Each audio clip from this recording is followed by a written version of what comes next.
Hello guys 41औं देश टर्कीको यसअघिको video हेर्नुभयो होला। टर्कीको इस्तानबुलबाट 42औं देश युरोपियन युनियन अन्तर्गतको बुल्गेरिया गएको थिएँ।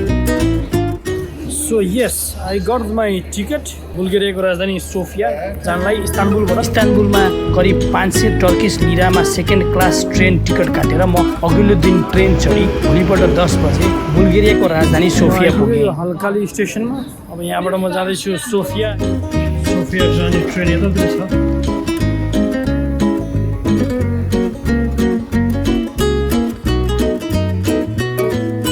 म चाहिँ ट्रेनको सिटमा आइपुगेँ। अब 5-10 मिनटमा ट्रेन छुट्छ। 10:30 भयो, ट्रेन हिँडेको त छैन। यसो फर्काएर यही ठाउँमा ल्यायो। आधी घन्टा 45 मिनट अनि फेरि लास्टमा ट्रेन फेर्ने भन्ने कुरा आयो। केही छुट्यो कि हेर्दैछु। 45 मिनटभन्दा बढी भइसक्यो हिँड्नु पर्ने टाइम, तर यो हिँडेन अझै पनि। ट्रेनमा त्यहाँ के बिग्रेछ, त्यही भएर के बनाउँदैछन्।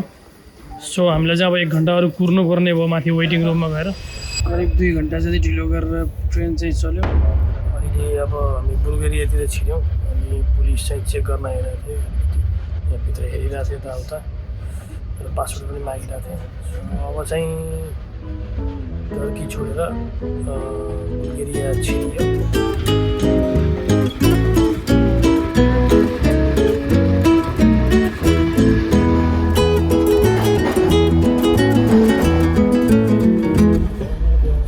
चाहिँ अब अहिले सोफिया स्टेसन आइपुग्यौँ। बिहानको करिब 10:55 भयो यहाँको स्थानीय समयअनुसार र हामी सोफियामा आइपुग्यौँ। ट्रेनमा आउनु पर्ने थियो 9:35 तर 1.5 घन्टा ढिलो भयो किनकि उताबाट हिँड्दाखेरि ढिलो भएको थियो। सेन्ट्रल स्टेसन सोफिया पुगेर सिम कार्ड किनेँ अनि आफू बस्ने होस्टलतिर लागेँ। यो ट्रेन स्टेसनमा आइपुगेँ। ट्रेनमा आइपुग्यो र म जाँदैछु भित्र।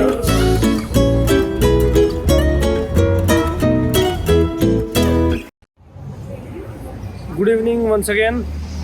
म अघि कोठामा गएँ, एकछिन रेस्ट गरेँ। बुल्गेरियामा छु, बुल्गेरिया कन्ट्री 42 बुल्गेरियाको राजधानी सोफियामा। र लिडलहरू यताउता सबै छ त्यहाँ। लिडल पसल, लिडल चेन मार्केट जुन युरोपमा एकदम फेमस छ। यता म्याकडोनल्ड्सहरू छ। यो सम्भवतः मलाई लाग्छ मेन स्ट्रिट हुनुपर्छ, सेन्टरकै एरिया भनौँ। पुरानो टाइपको बिल्डिङहरू छ। मलाई अलिअलि रोमानियाको बुकारेस्ट घुमे जस्तो याद आइरहेको थियो। रोमानिया पनि यस्तै थियो। अनि ग्राफिटीहरू त्यो भित्तामा लगाएको छ। अनि भवनहरू पुरानो टाइपको छ। एकछिन म उता पारिपट्टि जान्छु। पारिपट्टि गएर हेर्छु, घुम्छु।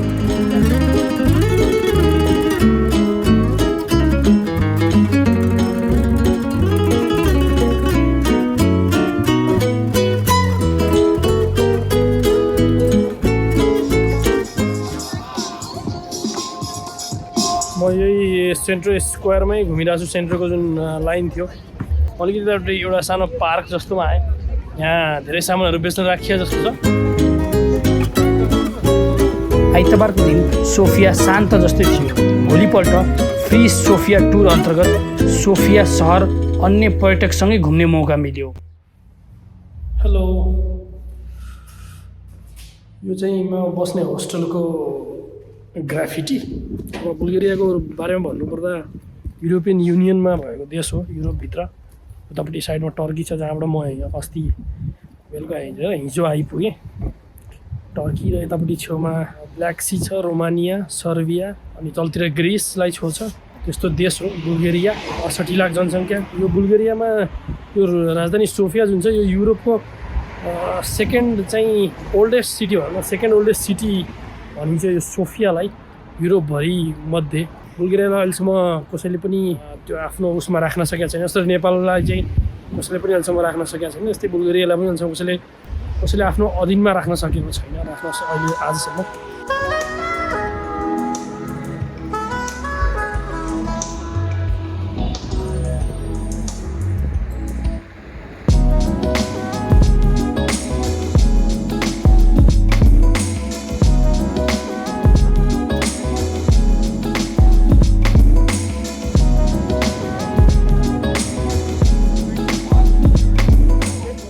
म अब यो सोफियाको वाकिङ टुर लिँदैछु।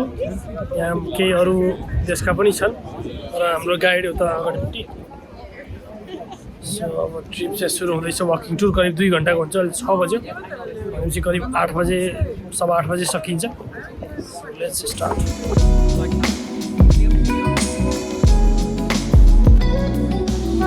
यो मेरो पछाडि भएको चर्च चाहिँ सेन्ट सन्डे चर्च भन्दो रहेछ जुन 10औं शताब्दीमा बनेको र यसको धेरै नै रिकन्स्ट्रक्सनहरू गरिसकेको रहेछ लास्ट चाहिँ 1925 मा किन भन्दा यहाँनिर चाहिँ टेरोरिस्ट एट्याक जस्तो एक्सप्लोसिभ पड्काएको रहेछ यहाँ कम्युनिजम थिएन 1925 मा र कम्युनिजमलाई अलाउ पनि थिएन इलिगल थियो र उनीहरूले नै त्यो राजा यहाँको राजालाई सार भन्छ त्यो राजालाई मार्नको लागि एक्सप्लोसिभ लगाएको रहेछ तर फर्चुनेटली राजा चाहिँ यहाँ यो फुनेरलमा पहिला जेनरललाई मारेछन् त्यो जेनरलको फुनेरल यहाँ हुँदै थियो त्यो फुनेरलमा चाहिँ ढिलो आइपुगेछन् र राजा चाहिँ बचेछन् भने अरू यहाँ भित्र भएका 150 जना चाहिँ मरेछन् यो यस्तो कहानी रहेछ अनि त्यसैले यहाँ चाहिँ नर्मली ढिलो आउने चलन छ यता बुल्गेरियातिर भेटघाटमा भन्ने उसले उदाहरण पनि दिँदै थिए हाम्रो गाइडले सो त्यो कहानी थियो जुन चर्च त्यहाँ छ पछाडि र अब हामी अर्को स्टपमा जाँदैछौँ ग्रुप चाहिँ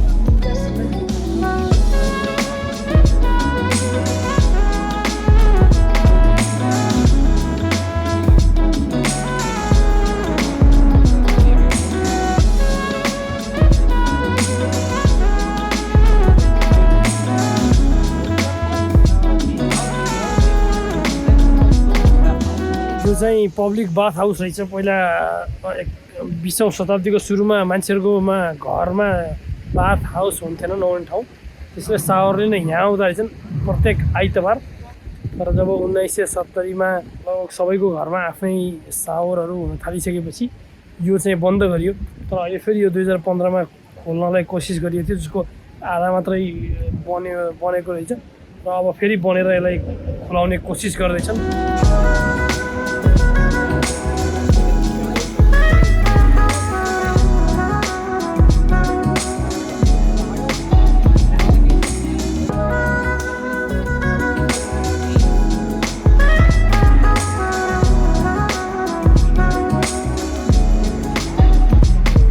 यो चाहिँ राष्ट्रपतिको भवन र त्यहाँ 2 जना उभिरहेछन् उनीहरू बिहान 8 बजेदेखि बेलुका 8 बजेसम्म उनीहरू नै त भयो तर टर्नमा चेन्ज गरेर गर्दा रहेछन् त्यो उभिरहेछन् केही पनि नगरिकन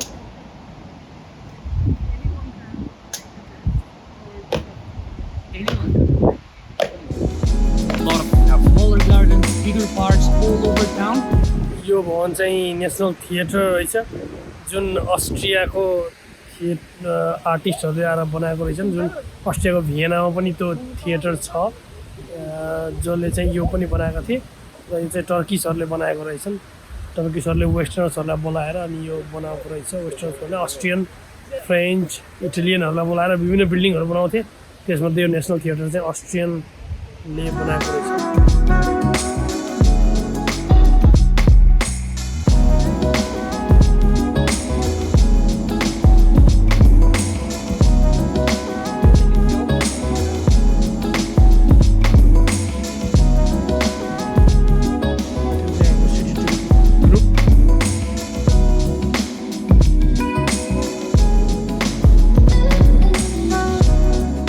बुल्गेरियाको राजधानी सोफिया यो सहर यो मन्दिर अथवा चर्चबाट बनेको रहेछ खासमा हागिया सोफिया भन्ने त्यहाँ इस्तानबुलमा ठुलो त्यो चर्च बनाएको थियो पहिला अहिले त जुन मस्क छ त्यही खालको चाहिँ त्यो रोमन एम्पररले जो बनाएको थिए उनले अरू ठाउँमा नि बनाउन चाहन्थे त्यस्तैमा एउटा यो बनाए त्यति ठुलो त भएन तर जस एउटा सिम्बोलिक हिसाबले हागिया सोफियाकै नामबाट यहाँ बनाएका थिए र जब मान्छेहरू इस्तानबुलबाट रोमसम्म हिँड्दै जान्थे त्यो बेलामा हिँडेर अग्लो ठाउँमा यो हागिया सोफिया भएको यो टेम्पल देख्थे र यसैको नामबाट चाहिँ गर्दाखेरि अब हागिया सोफिया टेम्पल भएको ठाउँ भन्दा भन्दै यसलाई चाहिँ सोफिया भन्न थालिएको रहेछ सो यसको आधारमा बनाएको छ